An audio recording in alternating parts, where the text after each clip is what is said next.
शुरुआत करते हैं बुलेटिन की। सबसे पहले आपको बहुत बड़ी खबर देंगे और अयोध्या भूमि पूजन से जुड़ी हुई सूत्रों के हवाले से बहुत बड़ी खबर। और बहुत बड़ी खबर यह है कि 500 लोग शामिल हो सकते हैं। ये खबर बहुत महत्वपूर्ण हो जाती है ऐसे क्षण में, ऐसे वक्त में।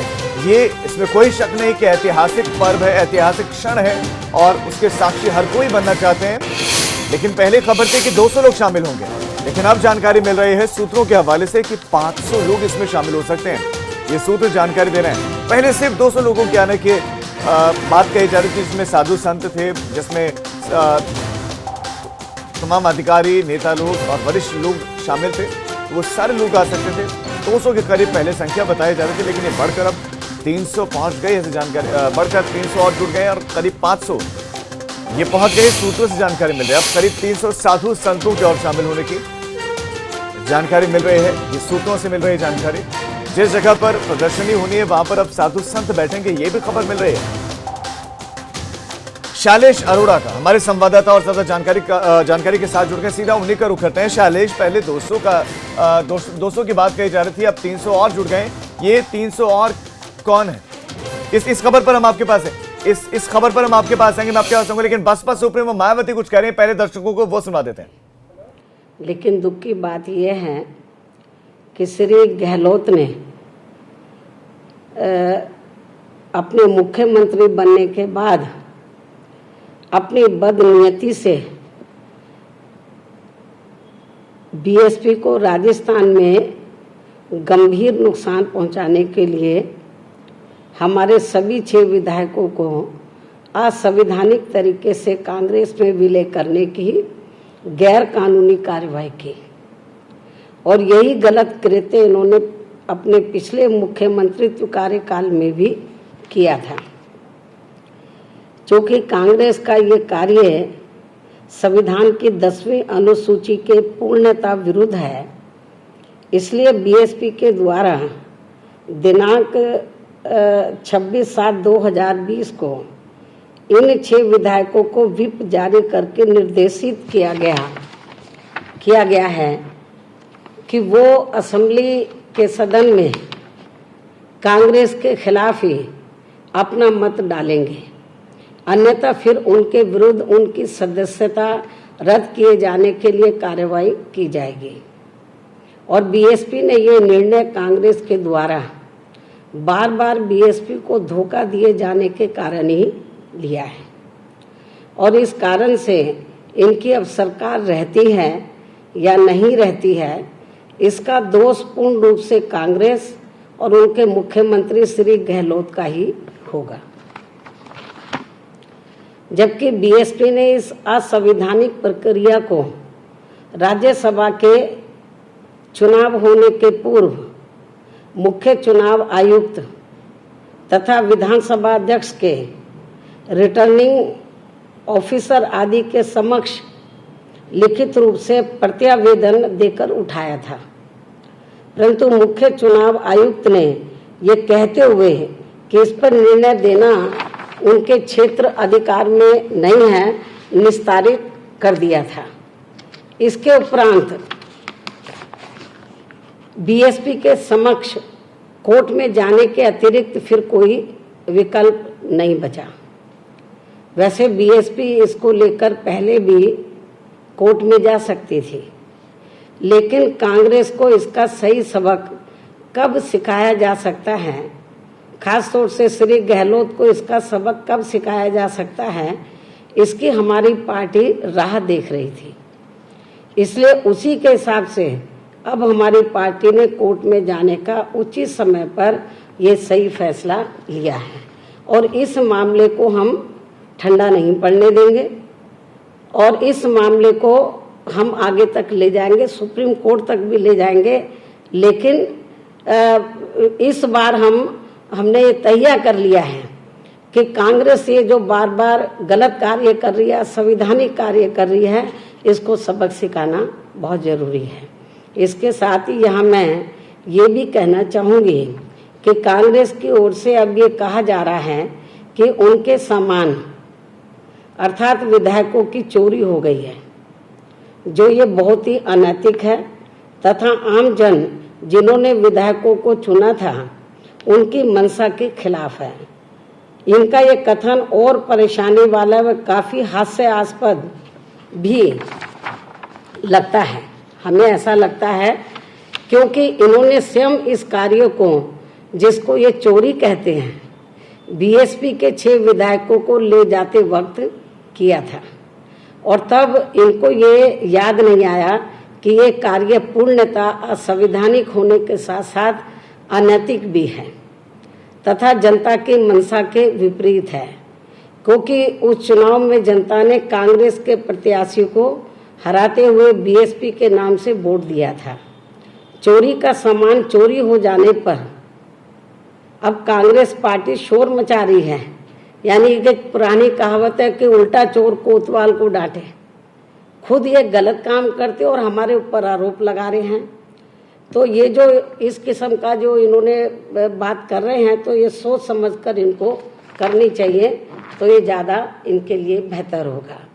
इसके साथ ही यहाँ मैं ये भी कहना चाहूँगी कि कोरोना वायरस को लेकर आपको ये मालूम है कि पूरे दुनिया त्रस्त है, मतलब, और अपना मुल्क भी, अपना भारत देश भी काफ़ी त्रस्त है इस बीमारी से। और इसकी रोकथाम के लिए केंद्र और राज्यों की सरकारों ने कई कदम उठाए हैं और आखिरी कदम केंद्र सरकार ने तो अनलॉक के तहत कुछ शर्तों के आधार पर तो इन्होंने ये आखिरी कदम उठाया था। अभी ये 3-4 दिन में अनलॉक पार्ट 3 जारी करने वाले हैं। मेरा केंद्र सरकार से ये कहना, राज्यों की सरकारों से भी ये कहना है कि इनको इसकी रोकथाम के लिए सही कदम उठाने चाहिए और जो इससे पीड़ित लोग हैं तो उनका इलाज प्रॉपर होना चाहिए और जहाँ जिन केंद्रों में इनको रखा जा रहा है उसकी साफ सफाई का पूरा ध्यान रखना चाहिए। तो जो हमें नज़र नहीं आ रहा है, चाहे उत्तर प्रदेश का या देश के अन्य किसी भी राज्य का मामला है, तो जहाँ पर ये पीड़ित लोगों को रखा जा रहा है उन केंद्रों की हालत बहुत ज़्यादा खराब है और अपनी मर्जी सब हर राज्य के अंदर अपने हिसाब से वो लोग सब डिसीजन ले रहे हैं, कुछ समझ में नहीं आ रहा, हौच पौच है। इसलिए मेरा केंद्र की सरकार से ये कहना है कि जब आप अनलॉक पार्ट 3 जारी करने जा रहे हैं तो आपको बहुत सख्त कदम उठाने होंगे और जो भी आप नीति बनाएं तो वो सभी राज्यों पर इम्प्लीमेंट होनी चाहिए। ऐसा ना हो कि कोई राज्य कुछ कर रहा है, कोई राज्य कुछ कर रहा है। तो एक नियम ऐसे बनाने चाहिए कि जो सभी राज्यों में इम्प्लीमेंट हों। इसके साथ ही मैं उत्तर खास तौर से देश में आबादी के हिसाब से जो सबसे बड़ा प्रदेश है उत्तर प्रदेश, तो उत्तर प्रदेश में जो इस समय कानून व्यवस्था चल रही है उसके बारे में भी मैं कहना चाहूँगी कि उत्तर प्रदेश में वर्तमान में कानून का नहीं बल्कि गुंडों, बदमाशों, माफियाओं, अपहरणकर्ताओं, बहन बेटियों की इज्जत आबरू लूटने वालों का राज चल रहा है, डकैतों का राज चल रहा है, चोरों का राज चल रहा है।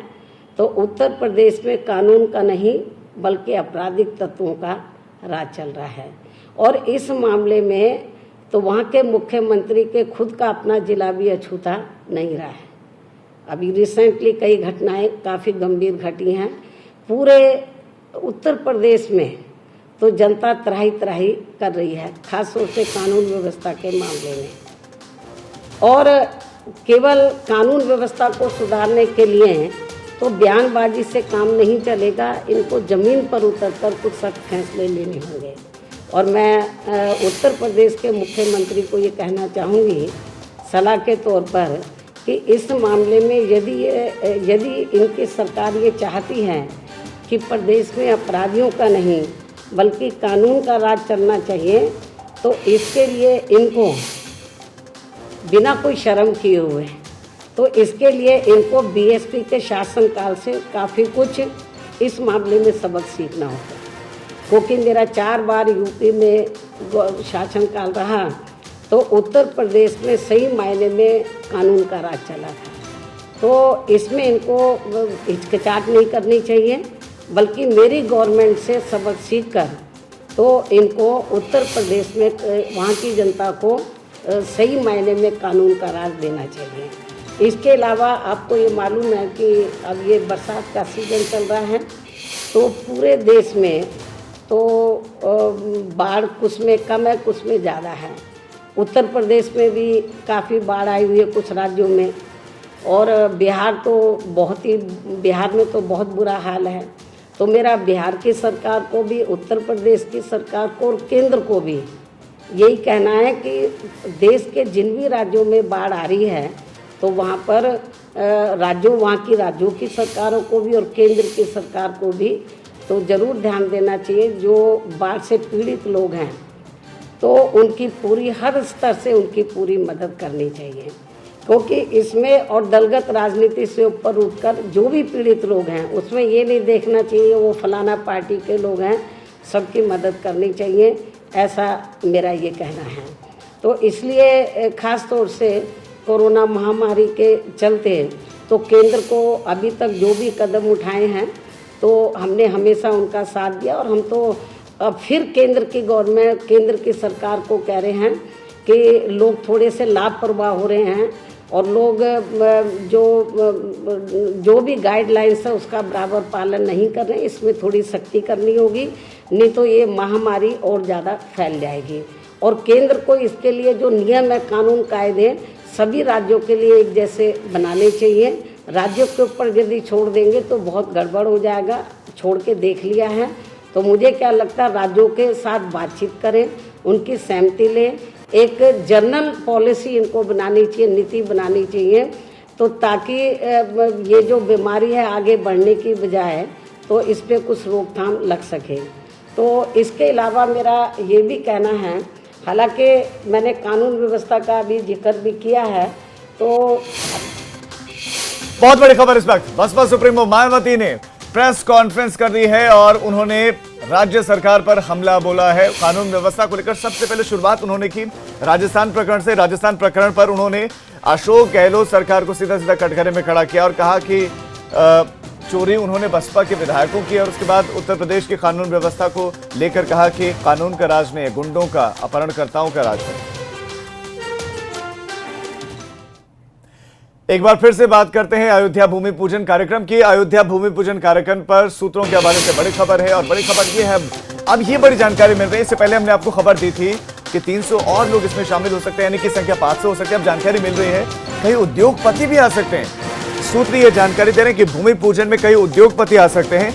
बड़े उद्योगपतियों के आने की खबर है। रतन टाटा, मुकेश अंबानी, गौतम अडानी जैसे बड़ी बड़ी शख्सियत, इंडस्ट्रियलिस्ट, ये उद्योगपति आ सकते हैं। कुमार मंगलम बिड़ला, आनंद महिंद्रा भी आ सकते हैं। इतना बड़ा क्षण है, ऐतिहासिक क्षण है, 500 सालों के बाद आ रहा है ऐसा क्षण। और शैलेश हमारे संवाददाता और ज्यादा जानकारियों के साथ जुड़ गए हैं। शैलेश, कौन कौन आ सकता है? जो 300 नई नाम जुड़ सकते हैं वो कौन कौन हो सकते हैं? क्या नई जानकारी आपके पास है? राजीव, देखिए, पहले जो कल तक सूचना आई थी पीएमओ की तरफ से, उसमें 200 लोगों के आने की यहाँ पर बात कही गई थी, जिसमें से 50 लोग जो थे उसमें साधु संत भी थे, वीएचपी के लोग थे, न्यास के लोग थे, देश के गणमान्य लोगों की भी सूची थी। उसमें 50 लोग के नाम नहीं थे, लेकिन 50 लोग उसमें बताए गए थे।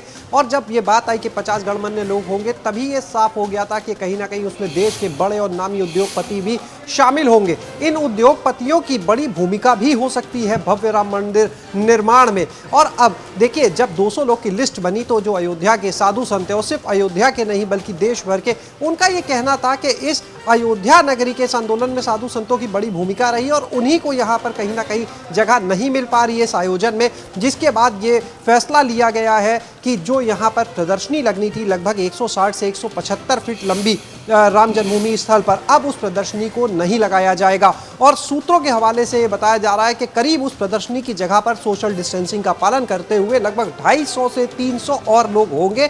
और ये जो 250-300 लोग होंगे, ये शुद्ध रूप से बताया जा रहा है सिर्फ संतों के लिए जगह होगी ये। तो निश्चित रूप से साफ है कि साधु संत भी नाराज ना हो, भूमि पूजन का कार्यक्रम है। तो अब इस तरह से जो गेस्ट लिस्ट पहले 200 की थी, यही वजह है बिल्कुल शैलेश की गेस्ट लिस्ट बढ़ाई जाएगी। आप शैलेश हमारे साथ बने रहें। एक और बड़ी खबर है, उसके बाद मैं आपके पास लौट रहा हूं उस खबर पर। तो ये बड़ी जानकारी आपको देते हैं कि बड़े बड़े इंडस्ट्रीज पहुंच सकते हैं, लेकिन इस बीच में पीएम के आगमन पर उन्हें कोदंड राम की प्रतिमा भेंट की जाएगी। ये जानकारी आपको देते हैं। अयोध्या में प्रधानमंत्री पहुंचेंगे 5 तारीख को 11:30 बजे का वक्त मुकर्रर किया गया और उनको कोदंड राम की प्रतिमा भेंट की जाएगी। ये प्रतिमा बेंगलुरु में विशेष रूप से बनवाई जा रही है और प्रतिमा कर्नाटक के दक्षिण भारतीय शैली में टीक वुड पर बनी होगी।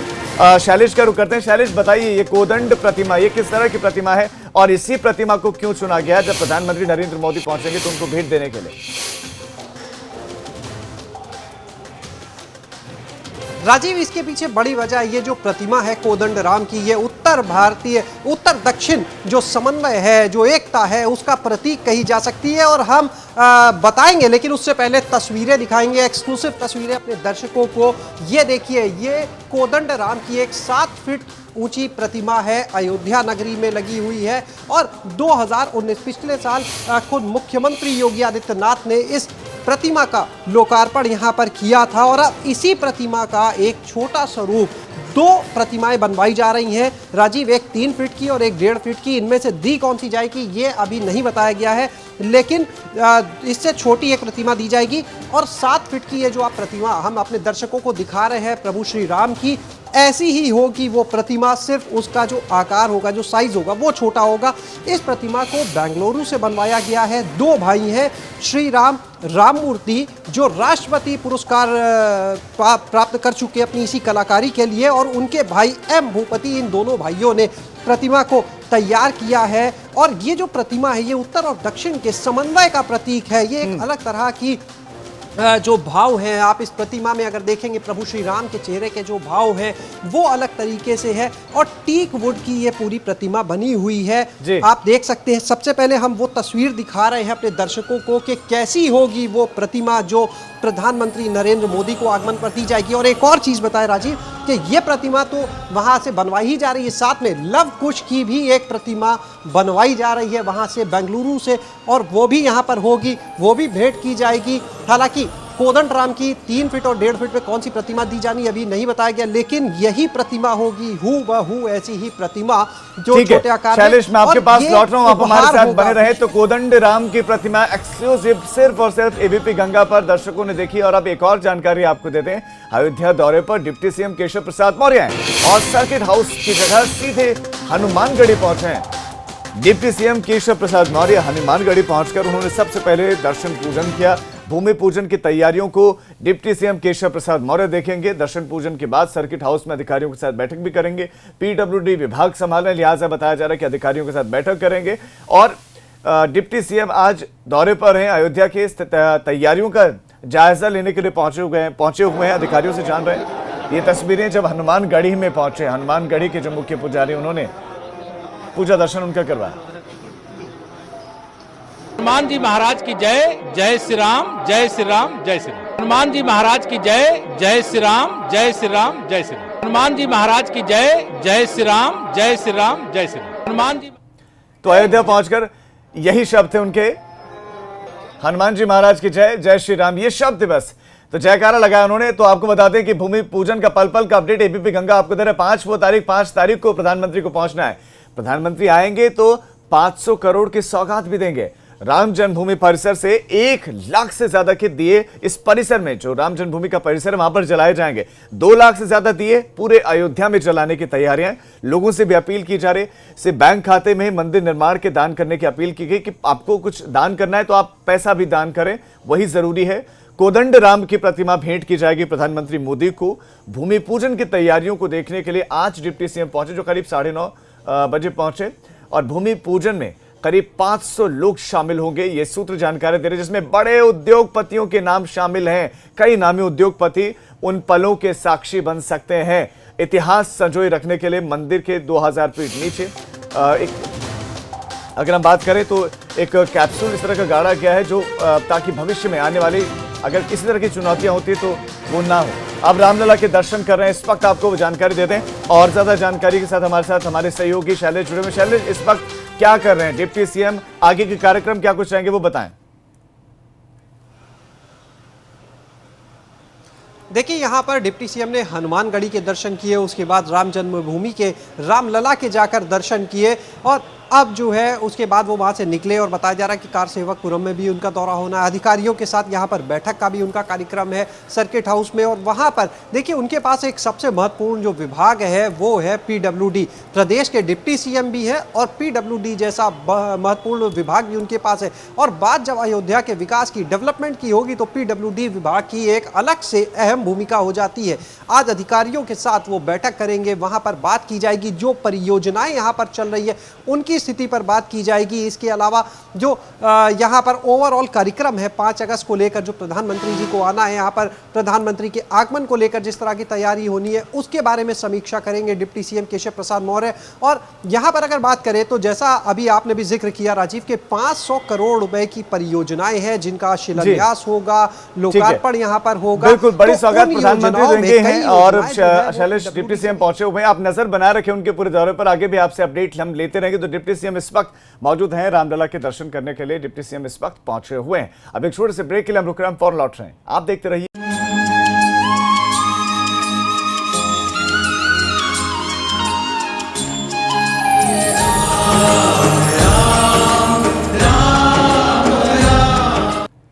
ब्रेक के बाद आप सभी का स्वागत है और अब बड़ी खबर आपको देंगे। गोरखपुर कांड पर एडीजी गोरखपुर जोन को फटकार लगी है।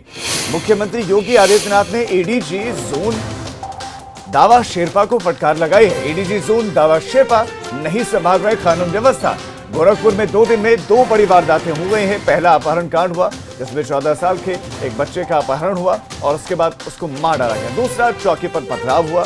गोरखपुर एसएसपी ने भी मुख्यमंत्री योगी का भरोसा तोड़ा है। सीधा रुख करते हैं हमारे ब्यूरो चीफ वीरेश पांडे का। वीरेश, मुख्यमंत्री की नाराजगी किन किन अधिकारियों पर किस तरह से निकली है सामने? अभी एडीजी जोन दावा शेरपा लगभग 2 साल से गोरखपुर पड़े हुए हैं और आप सोचिए कि वहां अपहृत बच्चे को मौत के घाट उतार दिया जाता है। डीजे बजाने पर गुंडे मुख्यमंत्री के शहर में चौकी पर पथराव कर रहे हैं।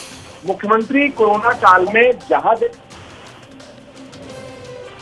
तो इस तरह से एनएसए से कम पर कोई कार्यवाही मुख्यमंत्री ने नहीं किया है। लेकिन जी वीरेश, कुछ तकनीकी समस्या, आपकी आवाज जो है कट रही है। फिलहाल आपका तमाम जानकारी के लिए धन्यवाद। एडीजी जोन दावा शेरपा और इसके साथ साथ थाने में जो पथराव हुआ, जो स्थितियां बिगड़ी, उसको लेकर मुख्यमंत्री नाराज गए और एडीजी जोन को फटकार लगाए गए है कि ये किस तरह की कानून व्यवस्था है। आखिर क्यों नहीं संभल पा रही आप लोगों से व्यवस्था? क्योंकि पहले कानपुर में जो हुआ विकास दुबे प्रकरण, उसके बाद कानपुर में ही दूसरा प्रकरण और उसके बाद अलग अलग जगहों से। वीरेश हमारे ब्यूरो चीफ एक बार फिर से हमारे साथ जुड़ गए। वीरेश, अपनी बात को रखें, अभी कंप्लीट कीजिए।